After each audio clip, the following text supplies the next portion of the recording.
We're okay to go, Kathy? Mm-hmm. Good, okay.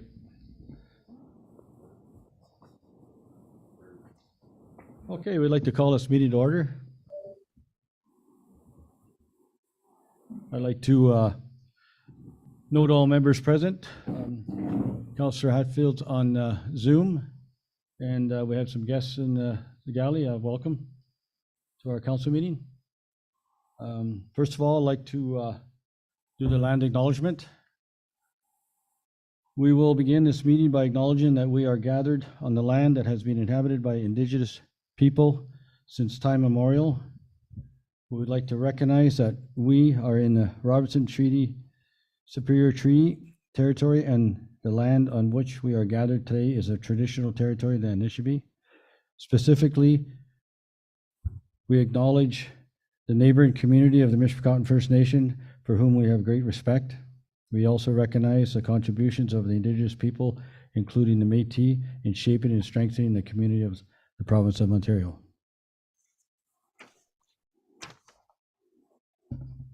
Okay, we'll start out with the disclosure of pecuniary interest. Any? Seeing none, we'll carry on. We're going to start out with a presentation from Mr. Robert Lehman on and Lehman and Associates. You want to go ahead, Robert? Yes. Just making sure everybody can hear me fine. Okay, that's great. I thought I would start because I really haven't presented before you prior to this, but my background with Wawa and previously the township of Mishpekauton goes back 40 years now. I wrote your first official plan in the early 1980s, and I was retained by, at the time, the township to work on the Superior Aggregate application in 2003. So I was your planner for that, and I attended the OMB hearing in 2009. So I have a fair amount of background and understanding of the context for this. So I'm presenting to you tonight my planning report on the applications to remove the hold and to enter into a site plan agreement for the wharf lands that are part of the combined lands owned by Superior Aggregates. They own the quarry lands and the wharf lands.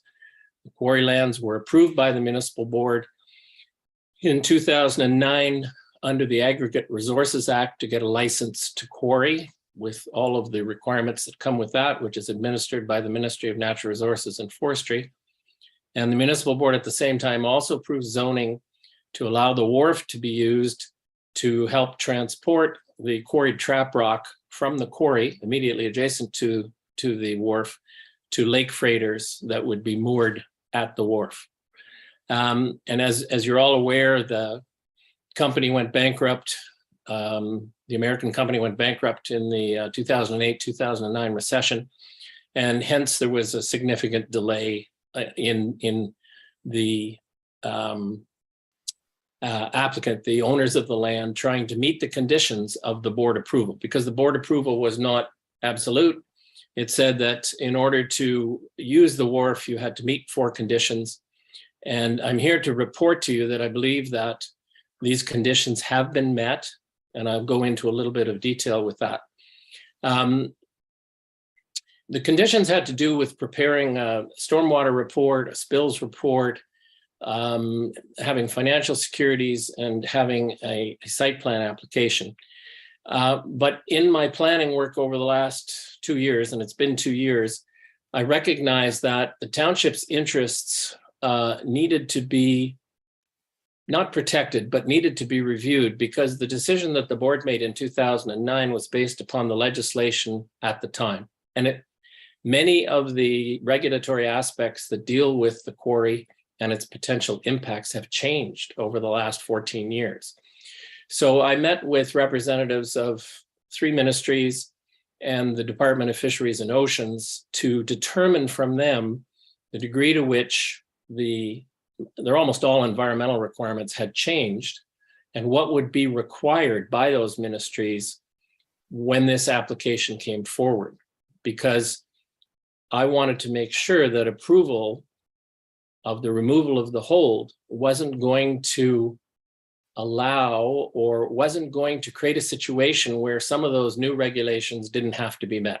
So I satisfied myself of that over the course of this 2 years. Seems like a long time, but and what we have done in the site plan agreement, and my recommendation to you is the applicant will be required in the site plan agreement to meet the requirements of any government agency that has jurisdiction. And I know that to be the Ministry of Environment through the Species at Risk Act, the Department of Fisheries and Oceans in terms of dealing with impact on the fishery, potentially Transport Canada, and perhaps most significantly, both the quarry and the wharf activity will have to get a certificate of environmental compliance from the Ministry of the Environment, which will deal with almost all of the potential impacts that were of concern, both to the Ontario Municipal Board at the time,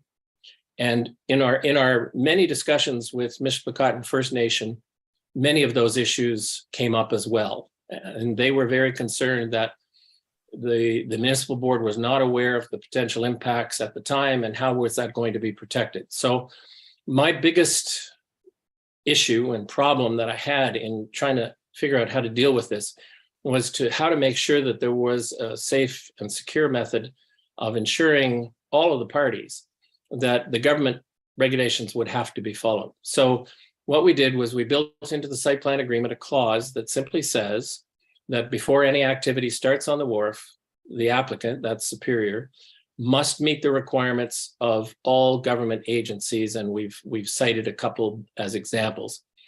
But I'm assuring you that that is appropriate because I've also talked with or met with representatives of each of those agencies, and yes, they all did say that would be the requirements for Superior. So I'm here before you tonight to make 6 recommendations, which are, I think it's 6, 7, which are on my report. But they're basically to approve the removal of the hold, to approve entering into a site plan agreement with the applicant, and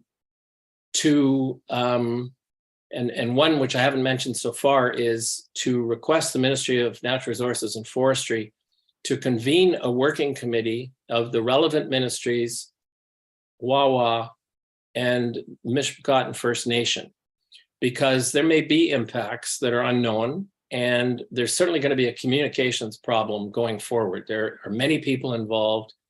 And just as one example, part of the board decision in the license requires notification of blasting. How is that going to occur? Somebody needs to talk about that and make sure that that is coordinated with the people who may be impacted. There are other issues that are dealt with in the board decision that will be potentially ongoing issues. The board decision said, we think there won't be a noise impact, but we are going to require Superior to set up noise monitors over time, over the course of a year, and make sure that the noise impacts are manageable. And if they're not, then they're going to have to do something about it. So there's a series of operational things that I think would probably sort themselves out, but it would be much, much better if there was a committee run by MNR, because they're the ministry that manages the quarry application, with participation of other ministries. I think this would be to the advantage of everybody. It would. I know from discussions with MFN, they really wanted to be part of that committee, and I can see why. And I would think from Superior's perspective, that'd be much more efficient from the company's perspective, because then they would get a single answer at a single meeting instead of having to chase people around. So it's a recommendation that you request MNR to do that. It's not, I don't think, too difficult thing for them to do that. And then the other two aspects, the site plan agreement was reviewed by a solicitor. I'm satisfied with it, and the applicant has signed it. So the applicant did not make any changes to it. And my understanding is there's also a roads agreement that deals with notification of use of the roads, potential damage to the roads, and so on. And that has also been signed by the applicant and will be part of the site plan agreement. So in summary, I think we've covered all of the bases. I hope we have.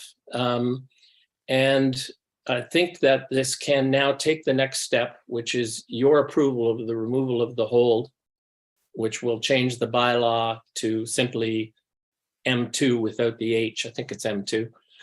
In its special zoning, and it would allow then Superior to go to the various ministries and say, we now have approval to carry out this activity. What do we need from you?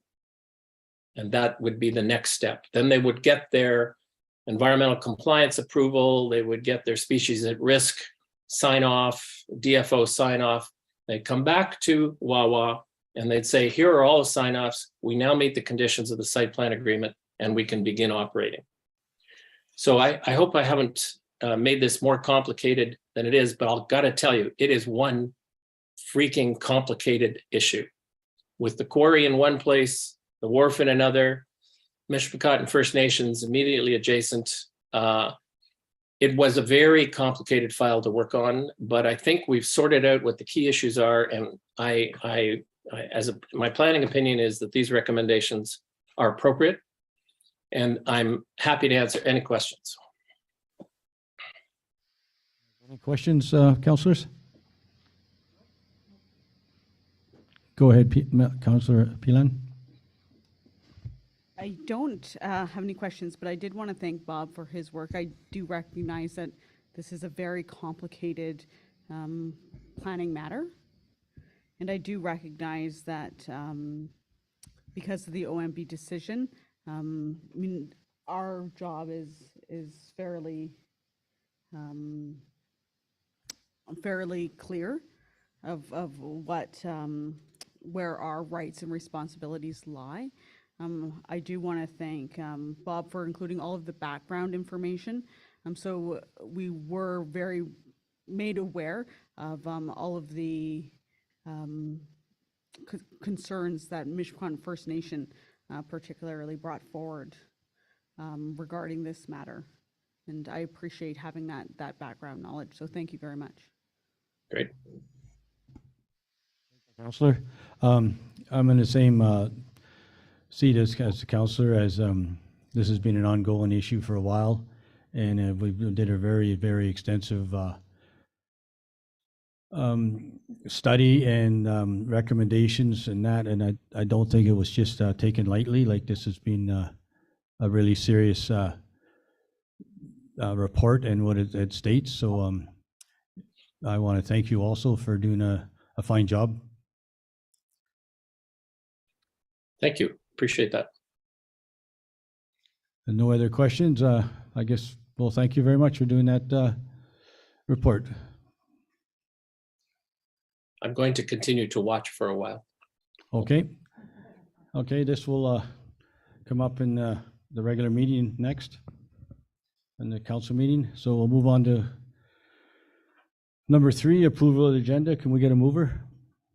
Councillor Chason.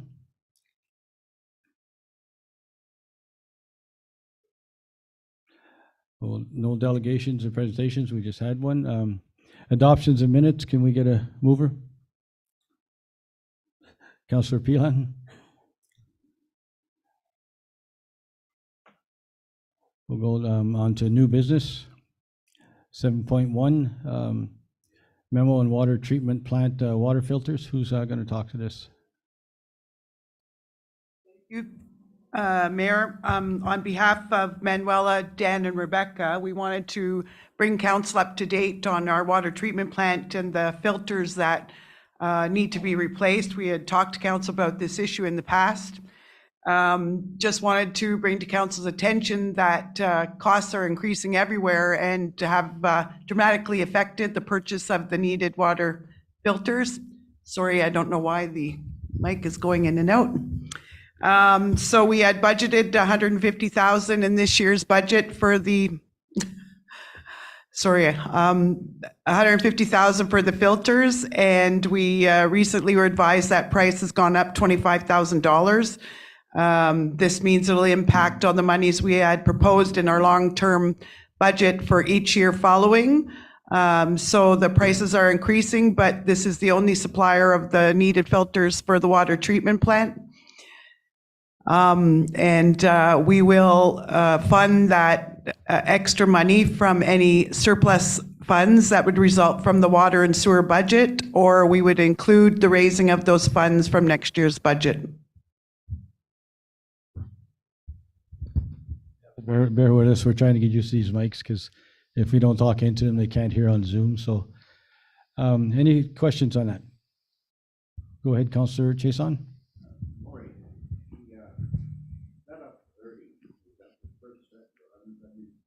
Yes. That's right. And every year, there's a possibility that the cost will increase.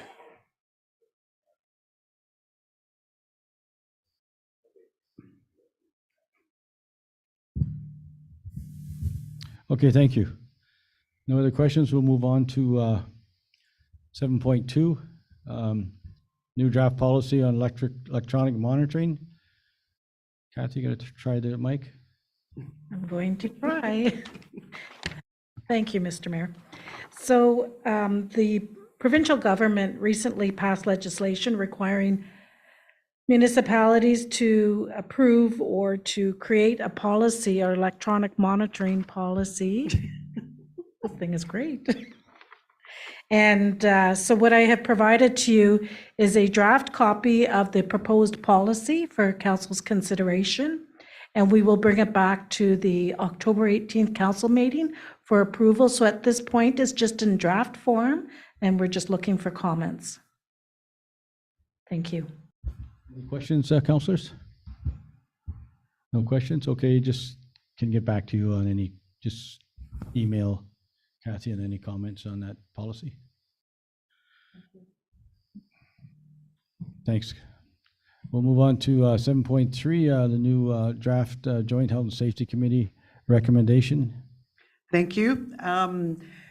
The municipal staff were very diligent, and we contacted the WSIB organization when it was announced that some funding would be made available to those organizations who followed some implemented strategies from WSIB to keep our workforce safe.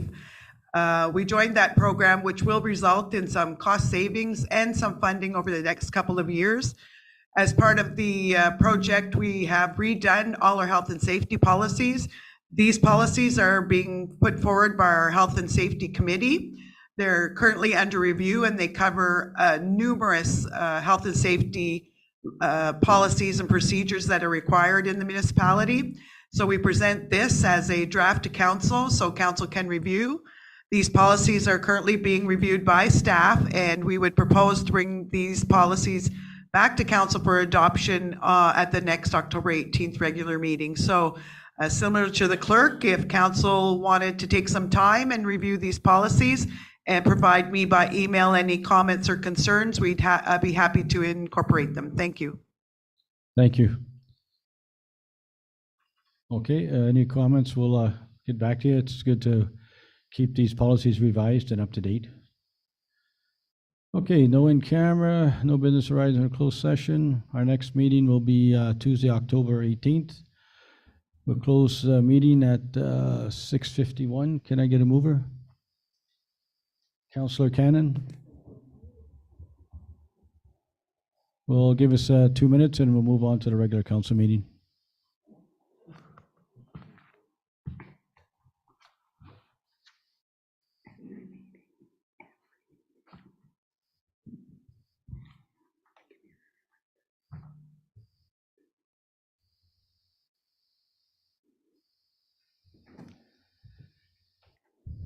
Good to go?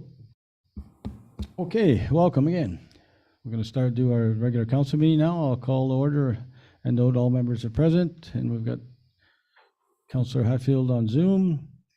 Any disclosure of pecuniary interest? Seeing none, we'll move on. Approval of agenda. Moved by Councillor Cannon, second by Councillor Phelan. Resolved that the agenda for the regular meeting of council scheduled for Tuesday, October 4th, 2022 be approved as presented. All in favor? Motion carried. There's no delegations or presentations. There's number 5, announcements and giving of notice. There's a number of meetings that have taken place, the Library Board, Heritage, Corporate Planning from Tuesday, October 18th, Cemetery Committee, Police Services Board, Community Development. We'll move on to number 6, adoption of minutes. Moved by Councillor Pilon, seconded by Councillor Chason, resolved that the following minutes of a meeting of council be adopted as presented. Minutes of a regular meeting of council held on Tuesday, September 20th, 2022, as contained on pages 1 to 7, inclusive of the minute book. All in favor? Motion carried. Mitch, can you still hear us? Okay.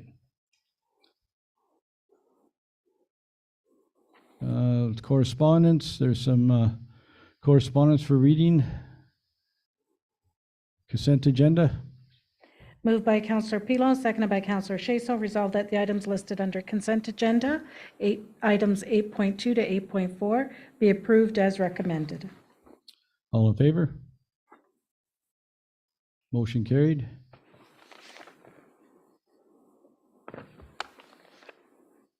Staff reports. That just Moved by Councillor Chason, seconded by Councillor Pilon, resolved that the Council of the Corporation of the Municipality of Wawa does hereby receive the following report, a copy of which is attached here too. Mr. Robert Lehman, Lehman and Associates, Superior Aggregate Application for Hold Removal and Site Plan Agreement. all in favor? Motion carried.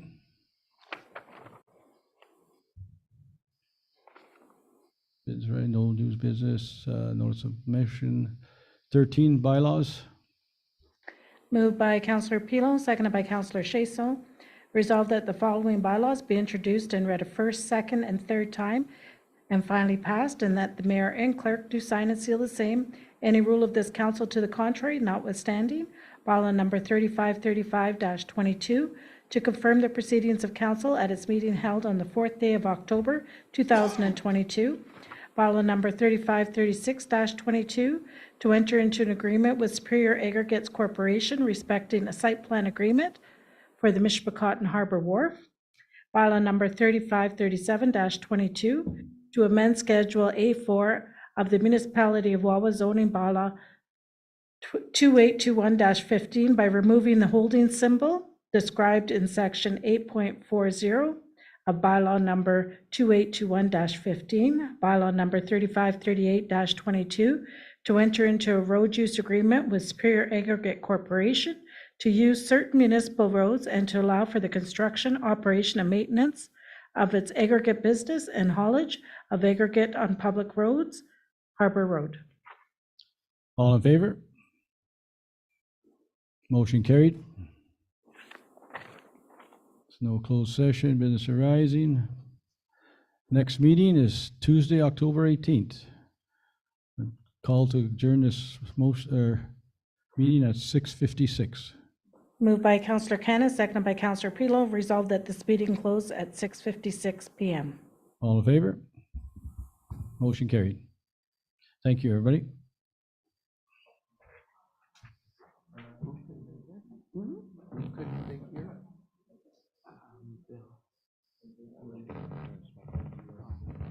That's what I